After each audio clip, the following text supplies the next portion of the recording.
بسم اللہ الرحمن الرحیم۔ تاریخ اہل بیت کی شہادتوں کے پرسوج واقعات سے بھری پڑی ہے، جس کو بیان کرنا اور سننا کسی کے بس کی بات نہیں ہے۔ اس طرح جنت کے وارث اور نواسۂ رسول حضرت امام حسن کی شہادت کا واقعہ بھی نہایت دلسوز اور درد بھرا ہے۔ ناظرین گرامی، 15 رمضان المبارک 3 ہجری کو شہزادہ حضرت امام حسن سورہ کوثر کی پہلی تفسیر پڑھ کر حضرت علی شیر خدا اور خاتون جنت حضرت فاطمہ کے صحن میں جلوہ افروز ہوئے۔ آپ کی شان اقدس میں بہت سے صحیح حدیث بھی موجود ہیں، جن کو بیان کرنے سے مقصود نہیں۔ حضرت سیدہ فاطمہ سے روایت ہے کہ وہ حضرت حسن اور حضرت حسین کو رسول اللہ صلی اللہ علیہ وسلم کے مرج الوصال کے دوران آپ کی خدمت میں لائیں اور عرض کی، یا رسول اللہ، انہیں اپنی وراثت میں سے کچھ عطا فرمائیں۔ رسول کریم صلی اللہ علیہ وسلم نے فرمایا، حسن میری ہیبت اور سرداری کا وارث ہے اور حسین میری جرات اور سخاوت کا وارث ہے۔ اہل سنت کے مطابق حضرت امام حسن 5ویں خلیفہ، جبکہ اہل تشیع کے مطابق آپ دوسرے امام ہیں۔ ہجرت کے تیسرے سال جب حضور کو پہلے نواسے کی پیدائش کی خبر ملی تو آپ اپنی دختر سیدہ کائنات حضرت فاطمہ کے پاس گئے۔ فرمایا، اے فاطمہ رضی اللہ تعالیٰ عنہ، بیٹے کا کیا نام رکھا ہے؟ بی بی فاطمہ نے فرمایا، اے اللہ کے رسول، اس کا نام حرم رکھا ہے۔ اللہ کے نبی صلی اللہ علیہ وسلم نے فرمایا، نہیں بیٹی، میرے پیارے نواسے کا نام حسن ہے۔ 7ویں روز آپ کا عقیقہ کیا گیا اور سر کے بال کٹوا کر ان کے وزن کے برابر چاندی خیرات کی گئی۔ آپ کے بابا حضرت علی شیر خدا کی شہادت کے بعد آپ مسلب امامت پر فائز ہوئے۔ اس وقت آپ کی عمر مبارک 37 سال اور 6 دن تھی۔ حضرت علی کی شہادت کے بعد عبداللہ ابن عباس رضی اللہ تعالیٰ عنہ کی تحریک کے بعد قیس ابن سعید عبیدہ انصاری نے امام حسن کے ہاتھ پر بیعت کر لی۔ قیس ابن سعد انصاری رضی اللہ تعالیٰ عنہ کے حضرت امام حسن کی بیعت کرنے پر جتنے بھی لوگ وہاں موجود تھے، سب نے حضرت مولا حسن پر بیعت کر لی۔ وہاں تمام حاضرین کی تعداد تقریباً 40,000 تھی۔ یہ واقعہ 21 رمضان 40 ہجری بروز جمعۃ المبارک کو پیش آیا۔ ابن عباس رضی اللہ تعالیٰ عنہ نے کھڑے ہو کر تقریر کی اور لوگوں کو بیعت کی دعوت دی۔ سب نے خوشی خوشی سے بیعت کر لی تھی۔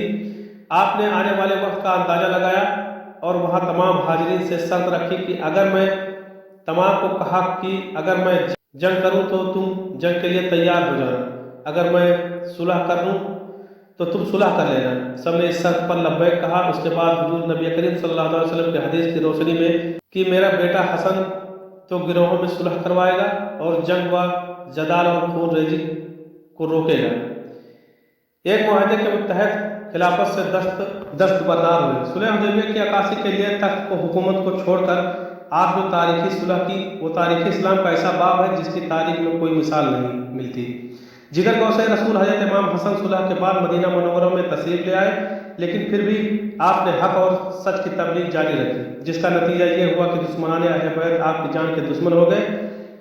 ابن سعد نے عمران ابن عبداللہ بن طلحہ سے روایت کی کہ کسی نے حضرت امام حسن رضی اللہ تعالیٰ عنہ کو خواب میں دیکھا، کہا آپ کے دونوں چشم کے درمیان قل هو اللہ احد کی آیت لکھی ہوئی ہے۔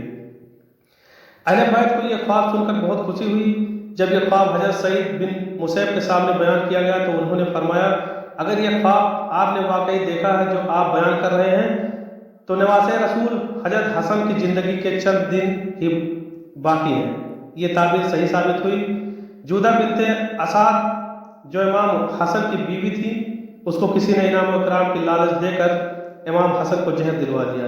جب آپ کو قے آتے تھے تو قے کے ساتھ آتے کٹ کٹ کر خارج ہوتی۔ جودہ اسعد بنت قیس کی بیٹی تھی۔ دوسری صدی ہجری کے مورخ احمد بن یحیی بلاجری کے مطابق وہ اپنے باپ اساس کے نیرے کی وجہ سے امام حسن کی زوجیت میں آئی۔ حضرت امام علی شیر خدا نے اساس سے چاہا کہ وہ امام حسن کے لیے اپنے بھائی سعید بن قیس کی بیٹی ام عمران کا رشتہ طلب کرے۔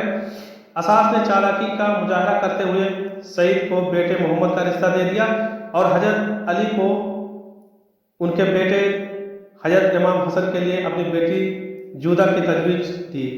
ناظرین گرامی، جودہ کا امام کو زہر دینے کے بعد جو حال ہوا وہ بتانے سے پہلے حضرت امام حسن کی شہادت کے منظر کشی کرتے ہیں۔ چنانچہ حضرت امام حسین نے دیکھا کہ ان کے برادر محترم حضرت امام حسن رضی اللہ تعالیٰ عنہ کو گھبراہٹ اور بے قراری زیادہ ہے اور سیمائے مبارک پر خجل و ملال کے آثار نمودار ہیں۔ یہ دیکھ کر حضرت امام حسین رضی اللہ تعالیٰ عنہ نے تسکین خاطر مبارک کے لیے عرض کیا، اے برادر گرامی، آپ کیوں رنجیدہ ہیں؟ بے قراری کا کیا سبب ہے؟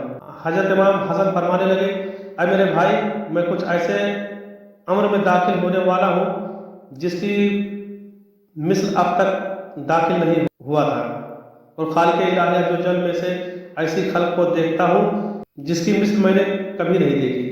اور اس کے ساتھ ہی آپ نے حضرت امام حسین کو پیش آنے والے واقعات اور کوفیوں کی بدسلوکی کی اوائج ارسانی کا بھی تذکرہ کیا، اور حضرت امام حسین کو گلے لگا کر جو سے رونے لگے۔ اس سے معلوم ہوتا ہے کہ اس وقت آپ کی نظر کے سامنے کربلا کا ہولناک منظر اور امام حسین کی تنہائی کا نقشہ پیش تھا، یعنی خود موت و حیات کی کشمکش میں ہیں لیکن بھائی کی آنے والی زندگی کے غموں میں رو رہے ہیں۔ اللہ اکبر! حضرت امام حسن کی ہمت اور منزلت کیسی بلند و بالا ہے کہ اپنے آپ سخت تکلیف میں مبتلا ہیں، آنتیں کٹ کٹ کر نکل رہی ہیں، نجک کی حالت ہے، مگر انصاف کا بادشاہ اس وقت بھی اپنی عدالت و انصاف کا نہ مٹنے والا نقشہ صفحہ تاریخ پر ثبت فرماتا ہے کہ جب ان کے بھائی حسین پوچھتے ہیں کہ مجھے اس کا نام بتائیے کہ جس نے آپ کو زہر دیا، میں اس کو قتل کروں گا، تو حضرت حسن فرمانے لگے، بے شک اللہ تعالیٰ منتقم حقیقی ہے اور اس کی گرفت بہت سخت ہے۔ خیر، امام حسن تقریباً 45 سال 6 مہینے 12 دن کی عمر میں جام شہادت نوش فرمایا۔ یہ بات تو سب پر آیا اور ظاہر ہے کہ آپ کی بیوی جادہ بنت اساس نے زہر دیا تھا، اور تمام محدثین نے اس کو بیان کیا ہے، لیکن اس بات پر اختلاف ہے کہ آپ کی بیوی نے آپ کو زہر کس کے کہنے پر اور کتنا انعام و اکرام کی لالچ میں آ کر دیا تھا۔